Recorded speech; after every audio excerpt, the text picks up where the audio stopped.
49. Oh, yeah, okay. Yes, okay. Yeah, we are live.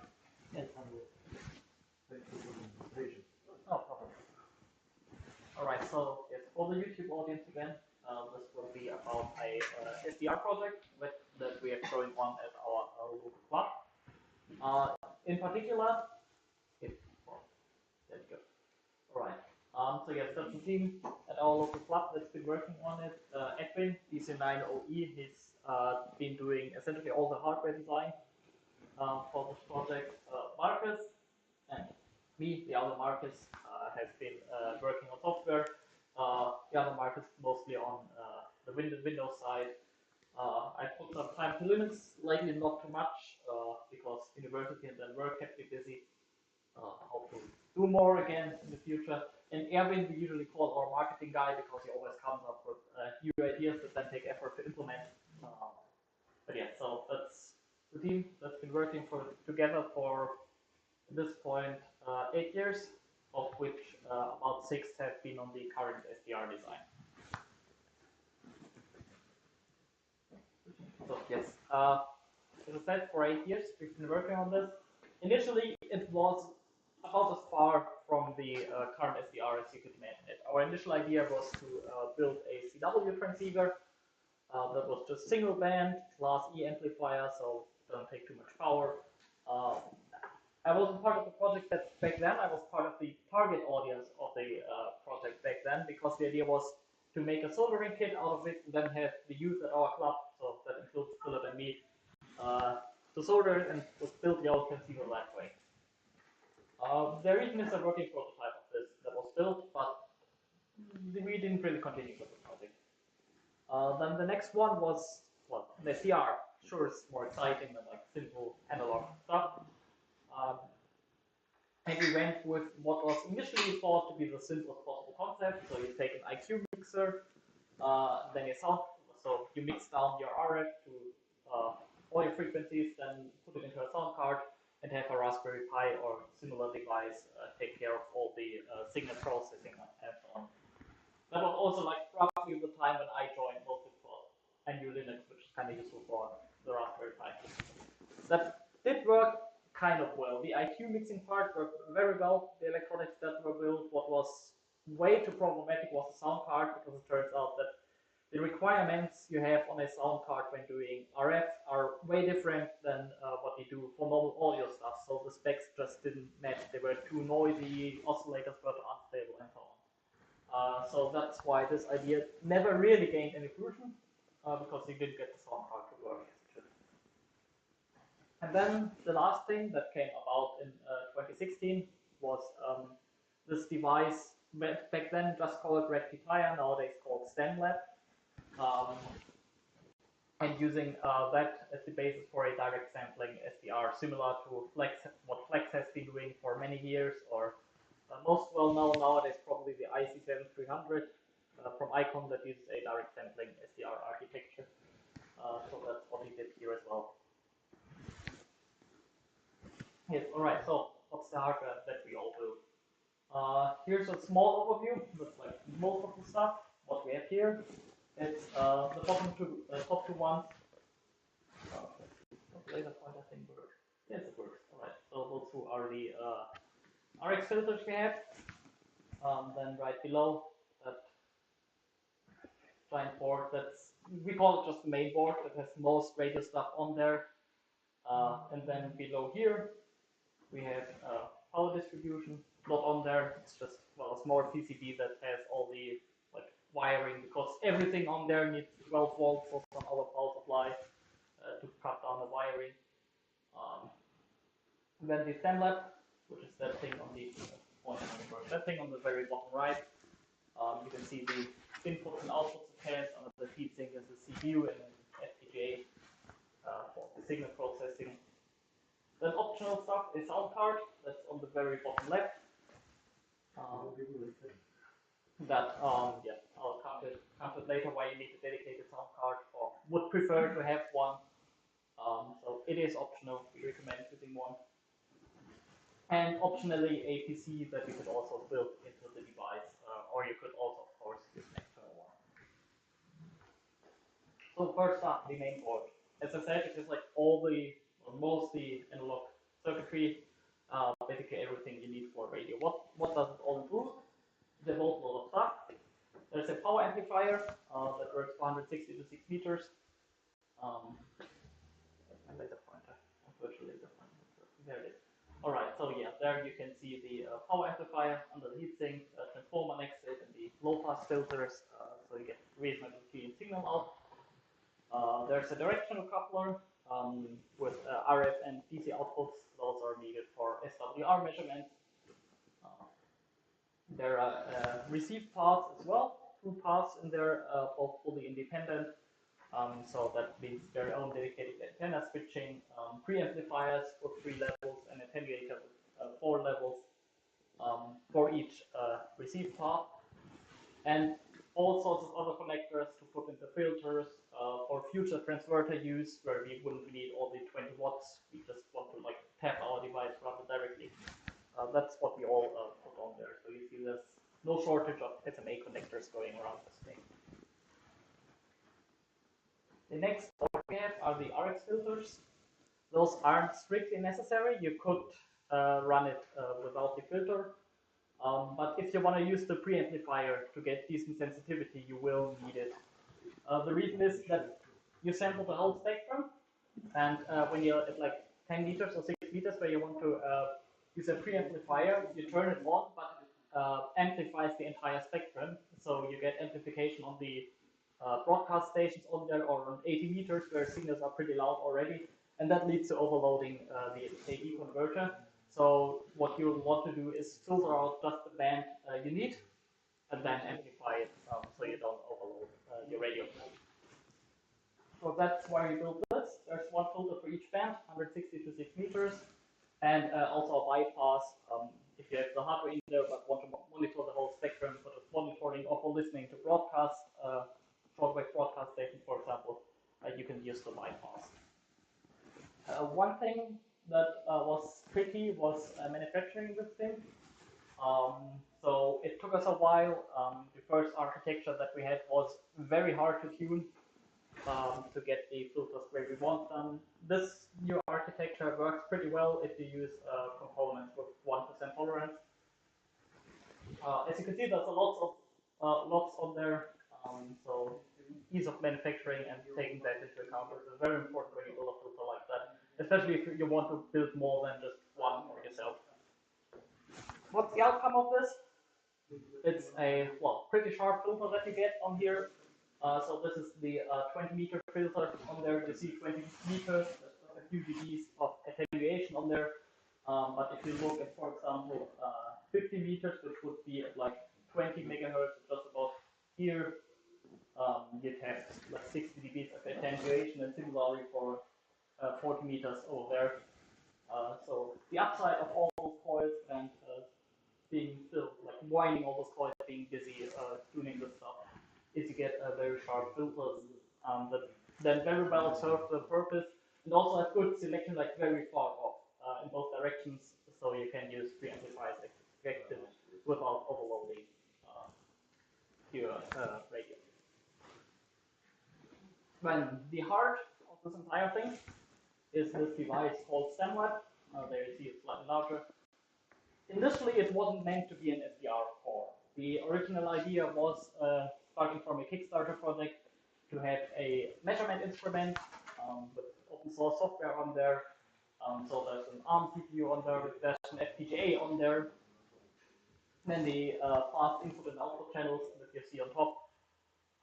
And the idea was to use it as an oscilloscope or spectrum analyzer, all that stuff, which, well, it's really programmable.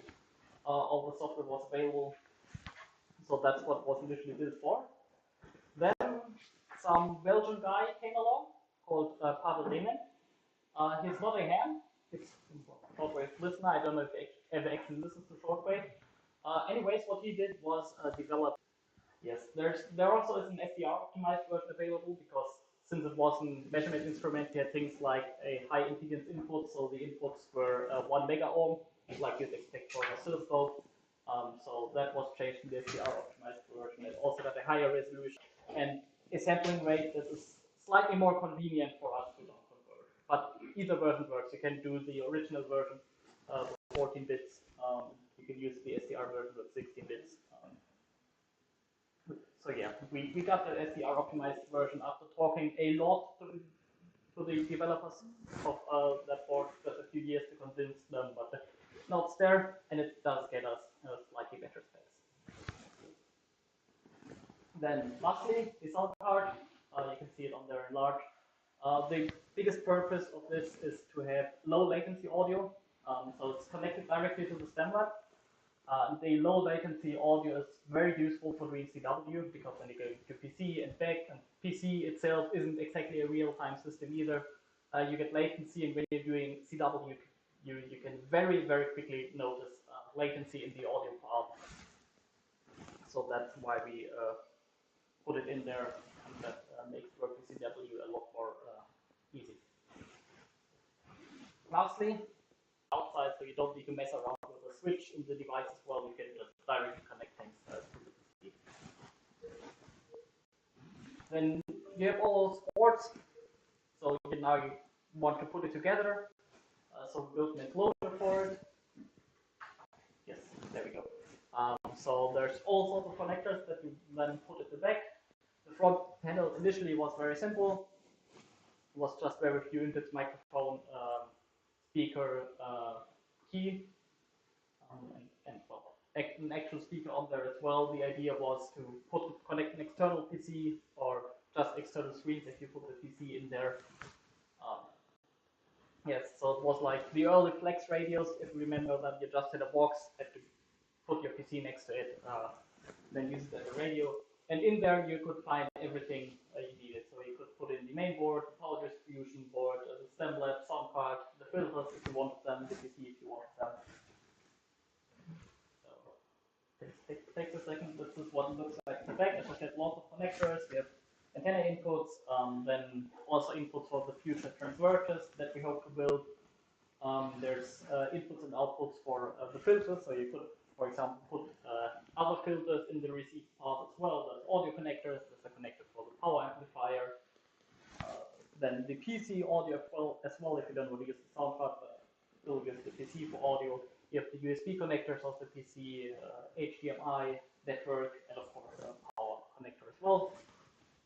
And at the front, just the bare minimum, so microphone, headphones, key, and on here we have the direct connection to the fast inputs and outputs of the stem lab. Should you still want to use this measurement device, we have lots available in there.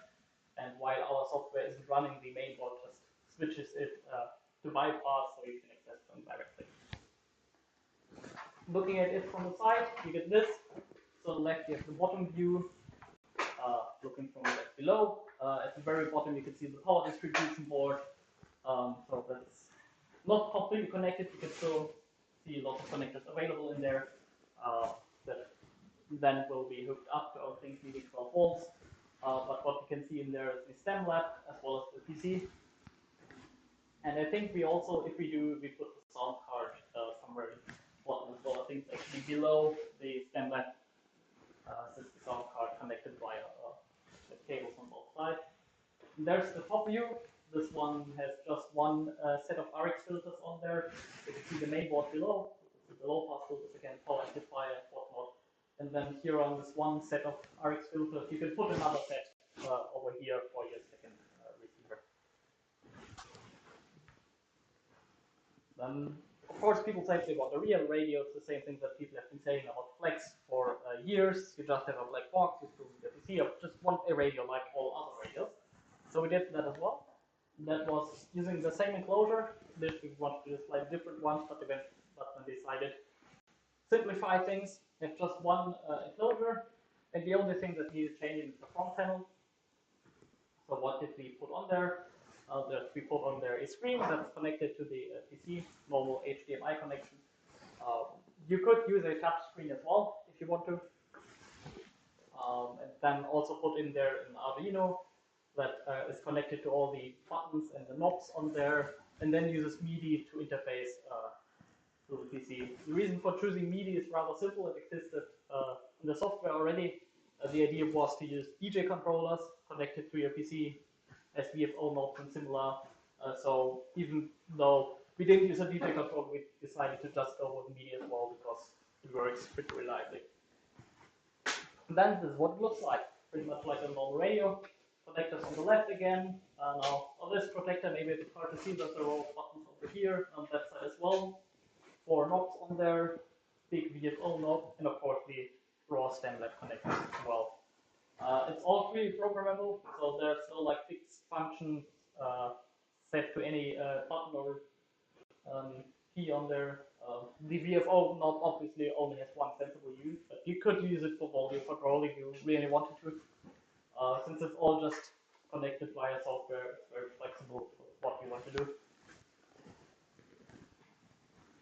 So that's the whole thing. That's our radio on the outside and all the hardware and electronics that went into it. How big is that approximately?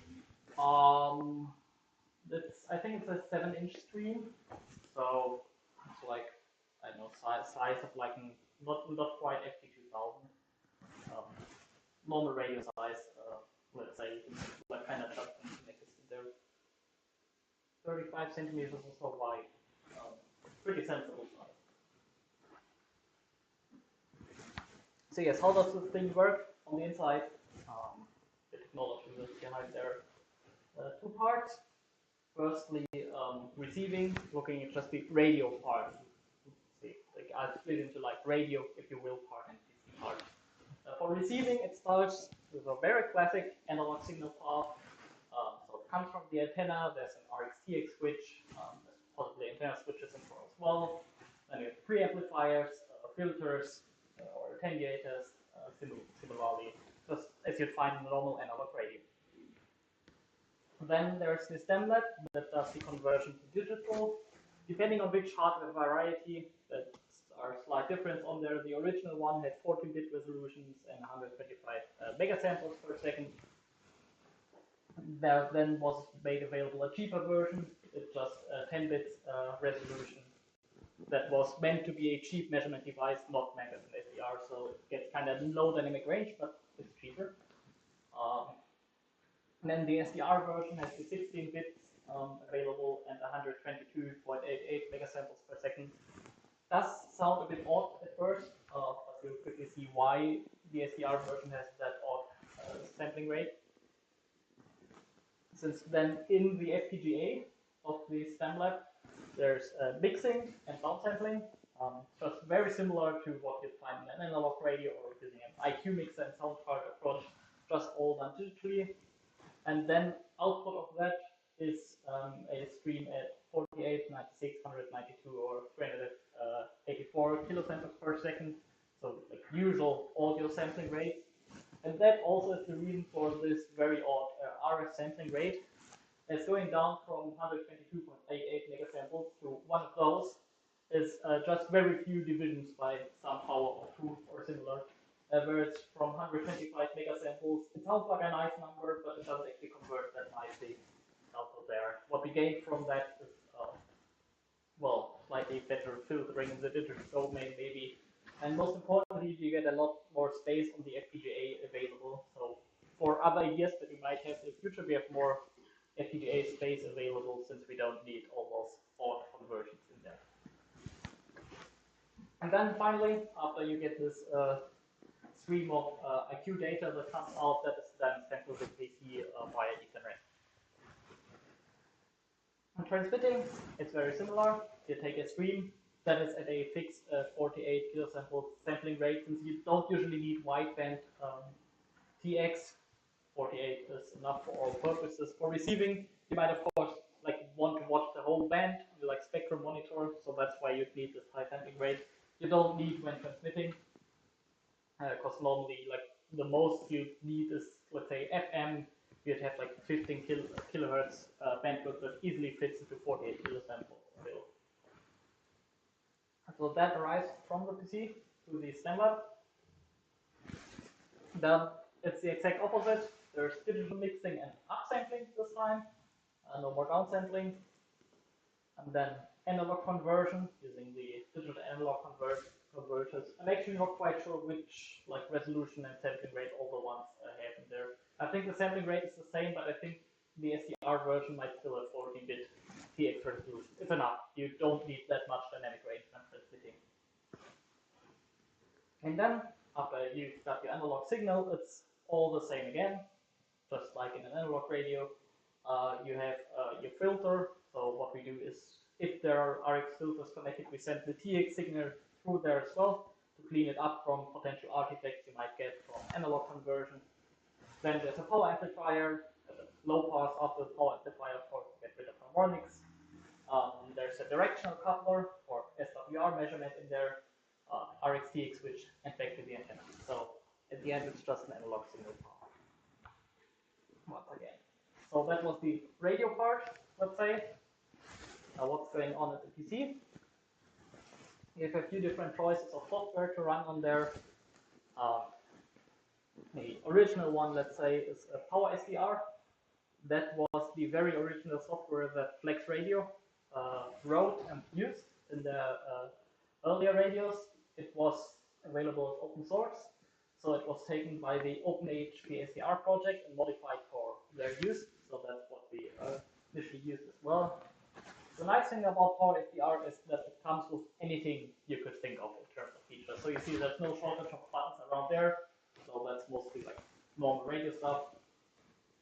Some advanced things you have in there that you don't quite see on this screen are, for example, diversity reception. So since you have two independent receivers, you can arbitrarily phase shift both receivers, or amplify one of them digitally, and then add them together. And that, for example, allows you to, for example, combine directional patterns of both antennas. So if you have a beam going one direction, but you're still receiving a strong station through a side lobe that you don't want to receive, you use another beam that you have pointed at that strong signal, then add them together and try to blank out the side lobe that way, for example. Another thing you can do with it is if you have an antenna that mostly picks up the near field, like a small magnetic antenna or frame antenna that doesn't receive very well in the far field, you can use the near field antenna to pick up all the QRM that's around you without many actual signals being picked up, and then combine the two and that way try to reduce your local QRM that you're there with. The other interesting feature is Pre-Distortion. That is for transmitting to clean up your signal. So any power amplifier you use isn't quite linear. There's always some sort of shaking S-line in there. And you can kind of even it out using software, so you can try. So the signal that will then come out from Power SDR won't be linear, but it will exactly, or as much as possible, cancel out with the non-linearity of your power amplifier, so you get an even cleaner signal and try to fit into your narrow band.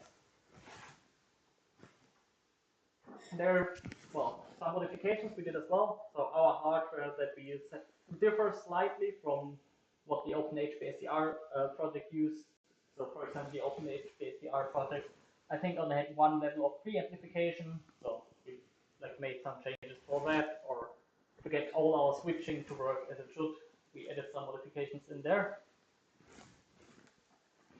Then some additional features. So, for example, if you do diversity reception, it's often pretty finicky to set up phase shift and amplification the way it should. It's a lot of tuning knobs. So we try to add some automatic search for ideal parameters, which does work reasonably well in some cases. At least gives you a starting point, so you don't have to search the whole 360 degrees of phase shift and all the amplification levels. You roughly end up where you should, and then you can manually tune stuff from there. There's one big problem though with Power SDR, namely that for small screens, like you'd have in our radio, it's not exactly suitable. So you see the lots of buttons around there. It's a really nice, that was a button I didn't want to press. So it's a really nice interface for using on a PC with a large screen, but a small 7-inch screen, or even touch screen, you end up with very small buttons that you have to press. So we're trying to make it more useful on small screens. There is some sort of minimal interface available for it as well. We started from that and are trying to, for example, add more convenient MIDI configuration or virtual tooltips for the buttons to make it easier to use on small screens. But that is probably the biggest issue we have with Power SDR. And also the fact that it runs only on Windows. I prefer to have a Linux solution as well, because I think it's more sensible to have in a radio. You don't want the radio to do Windows updates during a contest. It has happened on commercial ones as well. So good luck if Flex Radio does it. But there is a solution available. Luckily, didn't find a recent screenshot, so I just took one from GitHub. Pi-HPSDR was developed by John, G0RX, originally for the Raspberry Pi, hence the name. There also is a commercial device, small one, available as well, that's specifically made for Pi-HPSDR to use as a control console. So Pi-HPSDR, to my knowledge, doesn't run on Windows. Maybe it does, but nobody tried it. But it does run on Linux and also on Mac OS if somebody wants to use that.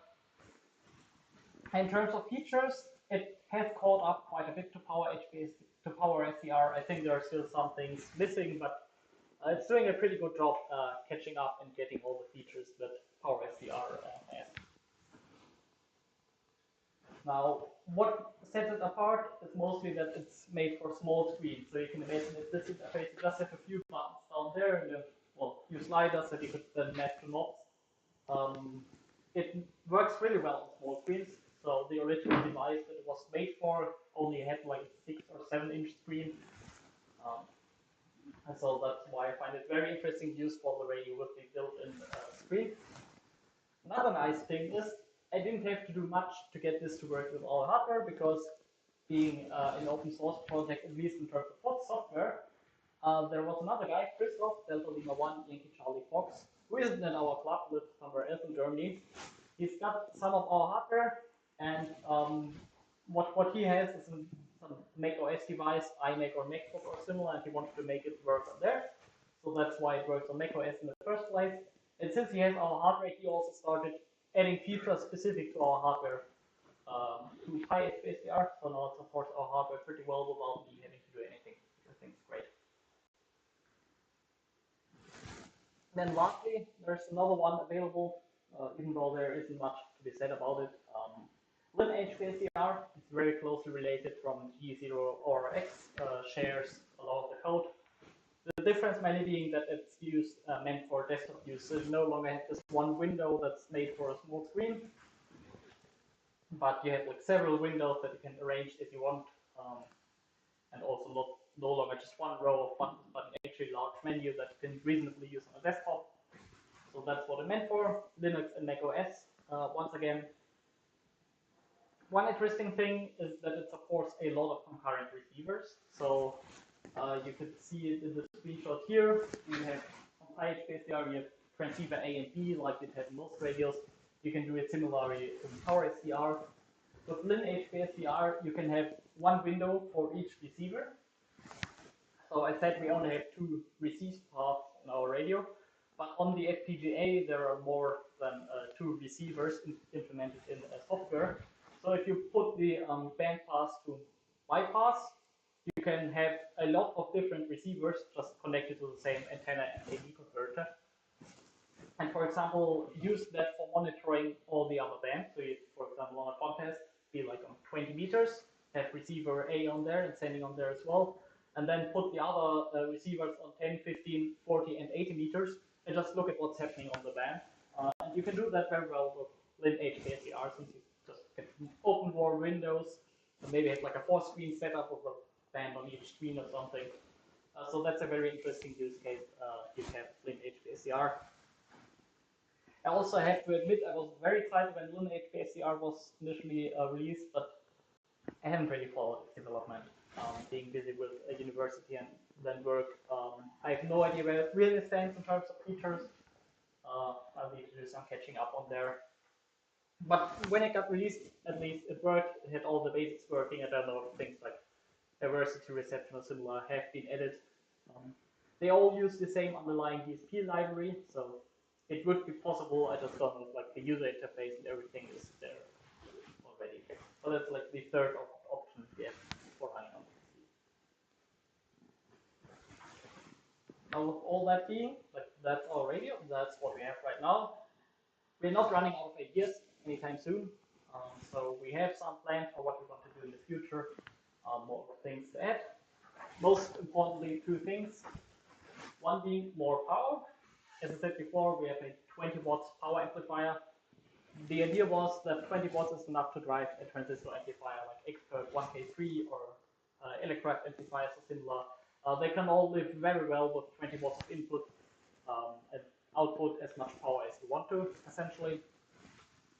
But if you have people that are not using an external power amplifier, just a simple radio like a normal 100 watts desktop radio, 20 watts obviously isn't as much as you'd want. Also, when people use cube amplifiers, especially the larger ones, several kilowatts like OM power or similar, 20 watts aren't enough to fully drive them.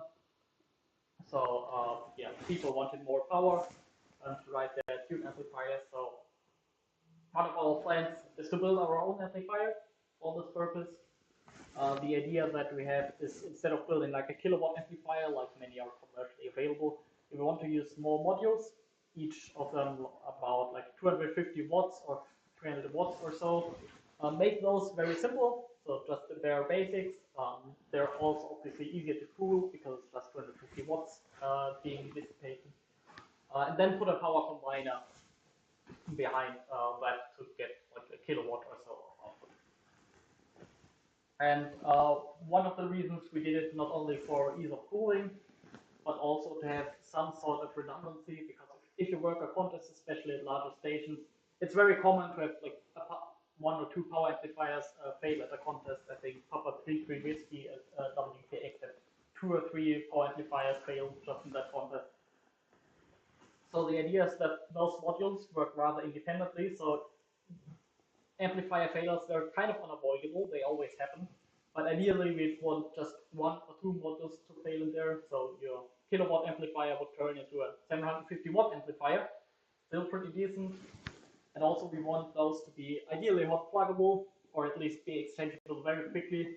So instead of having an entire amplifier or 2 amplifiers as pairs, like you have in many big stations, you just have a small assortment of modules as pairs, and when things break, you just change the one module and you're up and running again.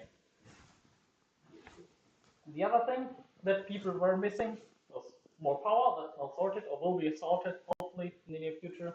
The other thing was more band. Right now we have, like any shortwave radios, 160 meters to 6 meters.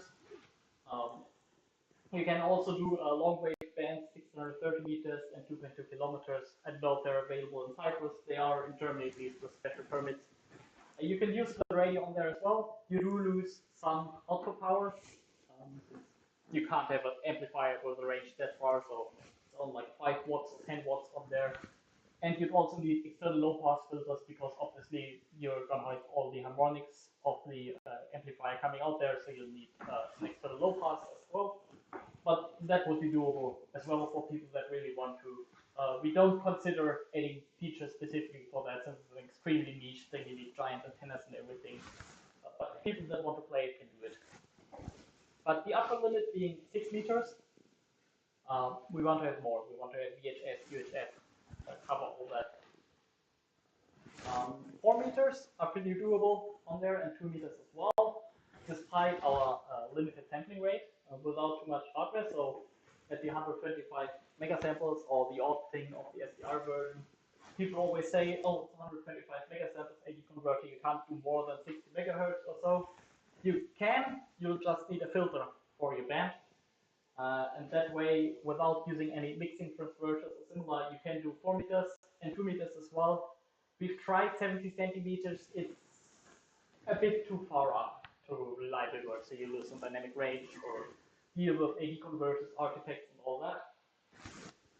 But those two are rather directly possible, so we just need a power amplifier, dedicated one, of course, for it, so bandpass filters.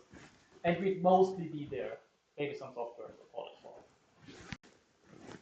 Then for the higher bands, we are going to build mixing transverters, so just like the one available commercially as well. So that would be 17 centimeters, 23 centimeters, and 13 centimeters, as well as the receiving one for the odd 739 megahertz that QO100 LNBs usually end up. The idea behind that being we use one standard design for all the transverters. That's hopefully very easy to change for all the different bands. Ideally, just an oscillator change and the filters in there. So that's our other big plan, build that set of transverters. Then see, maybe we can fit them into the same enclosure, maybe we just use the same size enclosure that puts on top and fits in, so the station looks all nice and tidy. And then ideally have a radio that does everything from 160 meters to 13 centimeters or Euro 100 using that RX transverter. So yes, now what's the whole thing I want to tell you? Of course, I could tell you to buy our hardware. We do sell the stuff to find fund for the development because of transistors. If you buy lots of them, things start to get expensive because they tend to blow during development. Measurement devices, if you do transverters, then like in the gigahertz range, spectrum analyzers tend to become very expensive. So we do sell our hardware, of course, pending component availability. You all know the electronics shortage. We're suffering from that all. But that's not really what I wanted to tell you in this talk. Don't want this to be a sales talk. So a few other takeaways that I want you to understand from this talk. That like a lot of things I hear on expositions like in Friedrichshafen or in Dayton, where we've been a few times. First of all, even if you have SDRs, you're still gonna need analog hardware for it. There are people that think they can do everything in software. You can't. You run into things like AD converters overloading when you're using preamplifiers or similar. And you still need a power amplifier because there are no digital analog converters outputting 20 watts or so. Filters around it, transverters, of course, at some point if you go higher up, or they still bandpass filters.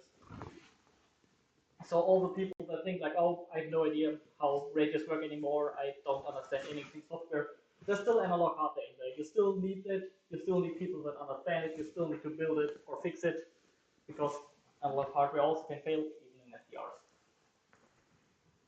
The other thing being open source software is absolutely great for building this stuff.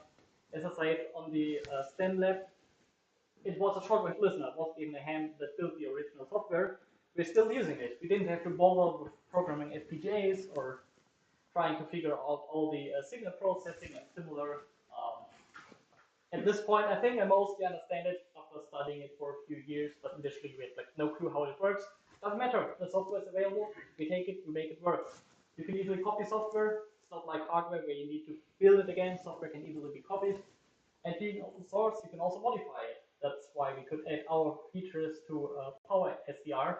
It's also how we got support for our hardware in PyHP SDR without us doing anything, because there's another guy that said, oh, the software is great, I have the source code available, I can add stuff to it to make it work. And the last one, I think the most important message, because I feel many people are scared of it in this day and age, you can still build your own radios. People often lament the old days of like kit building or similar. I say like, oh, back in the day it was easy to just take a few parts and build a radio. If you look at old radios, purely analog radios, things are hugely complex. You can of course like build a single band CW transceiver like we wanted to in the very beginning. But if you're building an analog radio, it will become complicated.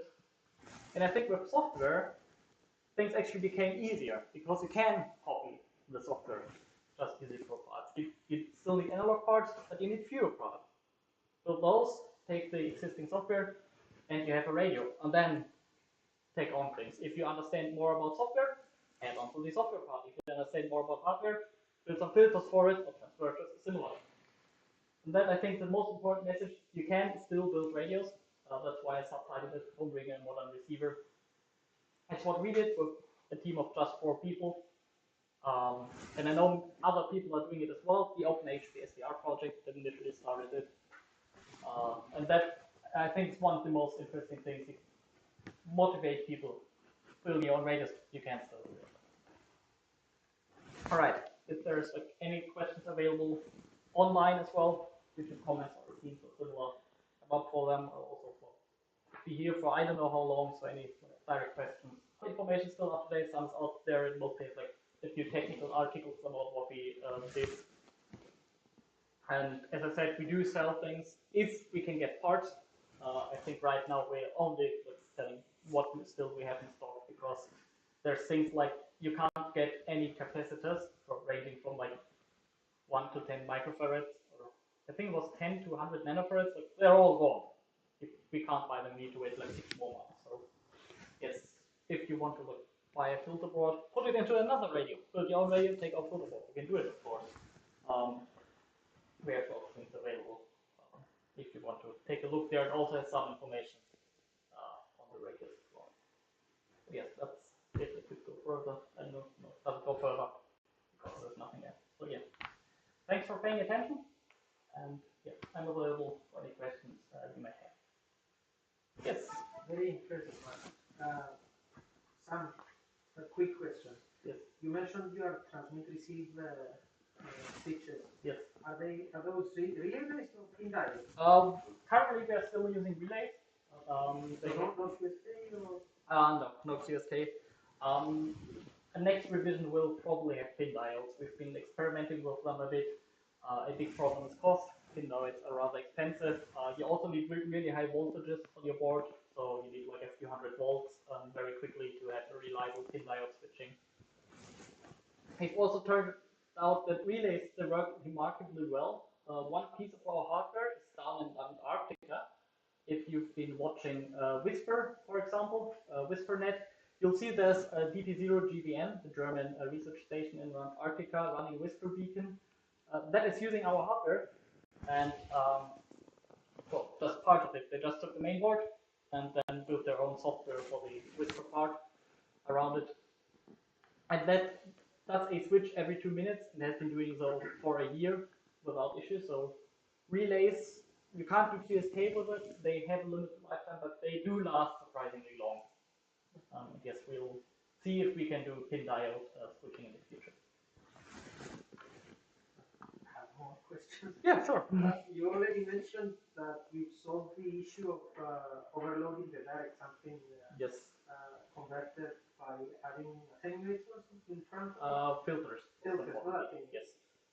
Well, attenuators work on low bands, like 80 meters or so, just attenuated signal, because the limit will be noise floor anyways. But on higher bands, your limit will be the sensitivity of the receiver, and the noise floor will be lower.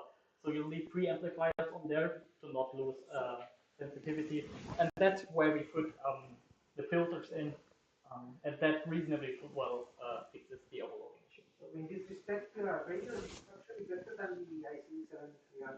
Yeah, I'm not sure what the IC7300 has in terms of filters. Probably less than what we do, just for space constraints, of course. But yes, we should be better in that regard. Excellent.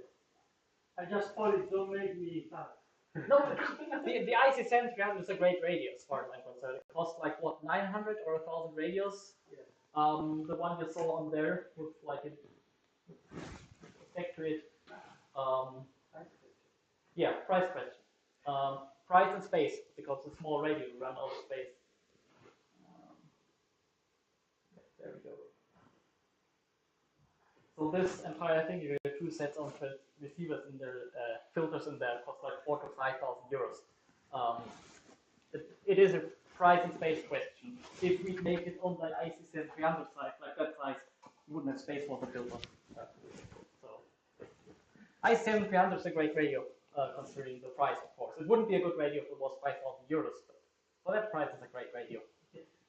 It does come with, well, downsides, of course. You get what you pay. Next question. When you are just doing receive, yes, how low can you go on power consumption by perhaps powering down stuff, or is that not important? Is it primarily only for shack use. Yeah, for shack use. It's not for portable use. I mean, there's an entire PT in there that probably always takes a few watts on idle. The rectifier also is pretty power intensive because the entire FPGA is always powered when you're receiving. So of course, the power amplifier sending doesn't take much, but we have not paid much attention to power usage. But I do know it is an issue for SDRs. There's one German company that has been doing commercial receivers using direct conversion and FPGAs in there that have paid attention to power consumption. I think it's called like Reuter or similar. But generally, you will have power consumption issues with most SDRs, just because the FPGA is one big consumer of power. You can't really power down half an FPGA. CAD control? Yes. Power SDR has a emulator. It emulates a Kenwood TS2000. So you need some virtual serial port software on there, then you can do it. PyHP SDR uses the Hemlib Ethernet or networking control. So if you have software that uses Hemlib for radio control, which should be pretty much any open source software except FLDG, which uses its own thing, but usually like open source Linux software similar that uses Hemlib for control, and you can just use that for your control. I am monopolizing the question. No. I'm assuming you have an onboard here for Yes. CW modes. Any other digital modes that can be supported on board? Still? Well, if more digital modes are done on the PC side, so using the built-in PC, you can run any software in there. There for the StemLab, there is software available for it using Whisper. So if you want to run a Whisper beacon, you can use that. You need to modify it a bit to switch like our power amplifier and similar for what you want to. But then that would be without any shiny interface. It is there. Final question. Remote control. So what you could do would be using one without a built-in PC, but like have the StemLab, send it via internet or similar, set up your own VPN. The protocol isn't really meant for it, however. So as I said, we have 48 kilosamples TX and the same for RX. That doesn't really work well over internet. So remote control kind of is a weak point. We've been trying to work on it using, for example, compression for waves, which does cut it by I think like 30–40%. You manage to cut the bandwidth.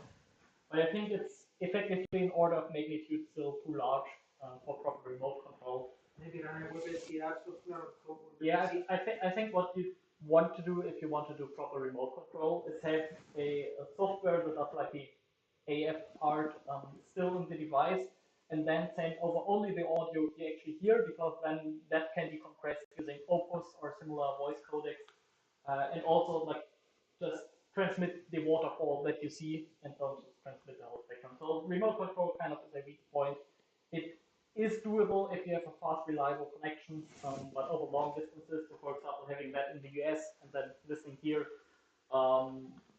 it's probably going to cause plenty of issues due to latency. Thank you. Yes. Have you tried making the whole thing work on an ARM platform? We have. So PyHP SDR, as I said, was initially meant for Raspberry Pi. We have ran it on a Raspberry Pi. It does work. I think there's a photo we did somewhere, but we didn't put the Raspberry Pi in there. We cheated a bit. We put the Raspberry Pi outside and just connected by HDMI. But we could put it in there and then have the whole thing run on ARM. So the StemLab already is an ARM CPU and an FPGA, and the Raspberry Pi would then be ARM as well. Because that way it'd be low power. It would be lower power, yes. But it's still going to be lots of power because there's the FPGA and there's also constant signal processing running. So the ARM CPU, I think the nice thing about ARM CPUs, especially if you're not doing much, if you're idling, they can go very low in power consumption. But here they still will be running, maybe not in a full load, but still very decent load. So you do get power savings, but not too much. And any thoughts on an APU? We have considered it in the past. It's somewhere on our longer to-do list. So that direction coupler we put on there. There's a reason we put an RF output on it. So the idea was that when we build an APU based on it someday in the future, we can do complex SWR analysis. So not only forward-backwards ratio, but also phase shift to get a faster APU. Yeah, but for this high performance, will be tuning near the Yes, we want to use it. So that's another reason we haven't put it in there. So we're working on things, see how we can do it. Maybe we can do a tuner at the antenna that then communicates over coax. That was one of the ideas we had. But we had it on our to-do list initially, I think, to do like a year or two ago, but then we got more ideas for that hardware. Then we considered more power kind of important because people were asking for it. Now that's QO100 geostationary satellite. That's very interesting. So transverters got put up on our list, so somewhere on the far to-do list. We also wanted to do it using pin diodes to enable extremely fast tuning. That then runs again into the usual pin diode issues. So it is now on this, but a bit far off. So what happened to the youngsters of the club? Well, full in the air here. They honestly are licensed now. Yeah. Seasoned radio after this project. Maybe You started for something for the club kids, but Yeah. this is not. Yeah, no, not for the club kids. It kind of died. I will have to admit that. It's good news. There's the from QRP Labs. There's the QCX that's been available for a few years. That's very close what we did. We'd have done it a bit simpler, like no Arduino, just very simple circuitry. But that's roughly about what we did, and I think ours wouldn't have been a lot simpler. So my recommendation would be build a QCX. It's a great little kit. You could also go very simple. There's the Pixi Transceiver available, which is 40 meters, single frequency, CW only, which is a nice soldering kit, very small, like slightly larger than a post stem. Very, very good kit for kids. I think people like 10 years old could solder it. So there's other stuff available now. Yeah, we don't have anything for the kids at this point. Maybe at some point in the future, maybe we can build a simpler radio around an existing Sdr core. Yeah, it's toys for boys. So, did you have difficulty with digital noise, putting a computer and a screen and everything into one box? Surprisingly little. So there are a lot of things that people warned us about or similar. One thing, for example, was quicker that way. For example, with the filters, you see all those coils next to each other. People were like, "Oh God, no, they're gonna interfere. It's never gonna work." You've seen the filter coils; it works splendidly. It's not a problem. Similarly in there, so it's a two-layer thing. You can see in there or in here there's a metal plate that kind of shields the RF part from the other part. But it's been surprisingly clean and quiet. All the connections, interesting, still see it's still all coax connections. And everything on the boards, of course, is built to 50 ohms, so there isn't much coming in from the outside. So there might be some problems. We're probably having more problems with artifacts on the rectifier because they're on the stem lab because, for example, the AD or DA converters argument for SDR use, they're using, I think currently they're still being fed an asymmetric clock, whereas ideally the ADC would want a symmetric clock. The clock itself is kind of noisy. Then AD converters kind of by design to have artifacts, birdies, and similar. I think those are giving us actually more problems than the PC does in there, surprisingly. Probably more important to use a proper power supply. So our radio is fed with 12 volts, so you need to take care of power supply. That is probably something very critical. But the PC itself is remarkably quiet, even though it's just some random one we found in China. Is the sensitivity of the radio as good as the Hermes, for example? It should be, or at least very close. So sensitivity basically is a non-issue. We have 36 dBs of pre-amplification that essentially solves all sensitivity issues. So that sensitivity, I think, is not a problem on basically any Sdr design. You can just pre-amplify to your heart's content. Nowadays, there are very low noise pre-amplifiers available. We do run at least some of them out of specs because often they're meant for like mobile network use. So they're only spec for like 50 megahertz and up. They've turned out to work very well on HF as well. They have amazing specs, not comparable to anything you could find, for example, 10 years ago. Downside, of course, being you need to solder SMD components that just amplify whatever you want, and you will not have any issues with sensitivity. Are your boards manufactured now from a factory? Yes, we order them in China. JLC PCB nowadays is doing it. We put on most of the SMD components there as well, and then final assembly we do. So for some other parts, like through-hole parts or similar, we do at a local company with vendors assembly. A coil winding is done at like a student shop, so like a neighbor of our hardware guy. Well, she's doing it like a side job. So you know, other people, other like kids her age are like delivering newspapers or similar. She's winding coils. That works. They wind it in Bavaria. Yes, one built in Bavaria. Yeah. We're trying to like cut down like through-hole parts and similar to keep the cost down. But it's also kind of expensive to build for us. So there's the reason it costs like only 4,000 to 5,000. It's actually the hardware price because, for example, we don't have any R&D costs. So the manufacturing is kind of expensive, but yes, we let others do it. There's also the filters we also have available with all the parts on there, so you get all the parts. Like here's the PCB, SMD on there. Have fun. Lots of fun to be had, of course. So for a radio like this, what's the time base?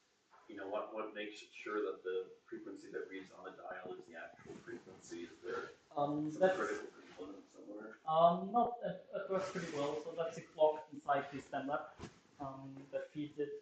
That is rather stable and pretty accurate. The bigger problem that we have is phase noise on it. So we now have one stand-up available that has an external clock input. And we finally managed to source 122.88 megahertz crystals. Those are really hard to get. So now they're coming to Germany, or at least one like, prototype or demo from New Zealand, so all the way around the globe to get phase noise down. But accuracy wasn't really the issue. So those clocks generally, even like cheap crystals, are pretty accurate as it turns out. So that's all. And of course, if things are off, you can calibrate them on the PC side. So use like WWB or similar on 10 megahertz or so. Use that for calibration, and then you're basically all set. There isn't much drift in there, so one calibration.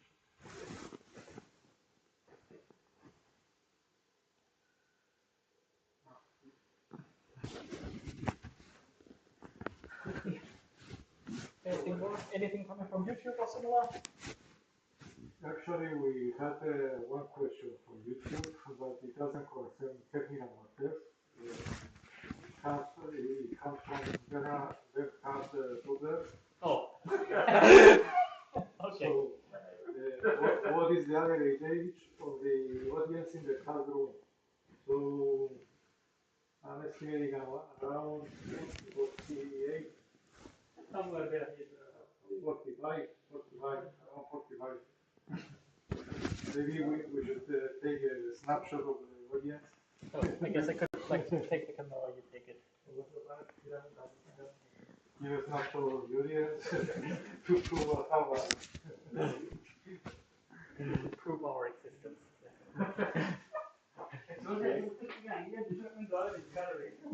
So how many audience do you have on Q? On Q right now not, because we closed it quickly enough before we ran out of parts. What we roughly get is like one order every 1 or 2 months. So it's a very low volume thing. Which is great because that way we can still build them. Because even after we let them manufacture, like there's still some labor by our team, mostly by Edwin, going into assessments as well. We don't really want it to be like super high volume because that runs into all of the issues. Yes, if demand explodes, it's good for business, but it's bad for people who are. Yeah, we're gonna be. So what we are working on is trying to get the whole assembly done at the company that does like the full whole part to free up more time for us. But right now we're pretty happy with how it's going. A few ones going out here. There people are generally happy with what they get. It's obviously not really like an icon you buy it connected and you're all done. It's for people that want to tinker with it. And I think that's very well. So. Pretty soon a big company will buy it. We wouldn't mind more money for fancy equipment and we just continue building radios. Because this is very interesting.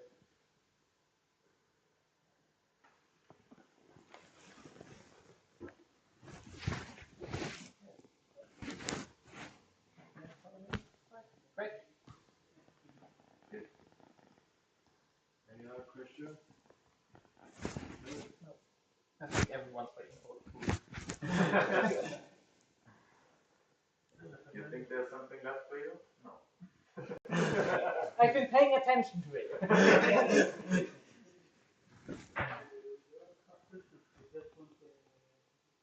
So if we have any more questions, I would like to thank you, Markus, for accepting our invitation and presenting. It's very, very interesting and inspiring, and let's hope to see it getting bigger and more advanced. Yeah. We'll hopefully see some more Homebrewing projects. Thank you very much.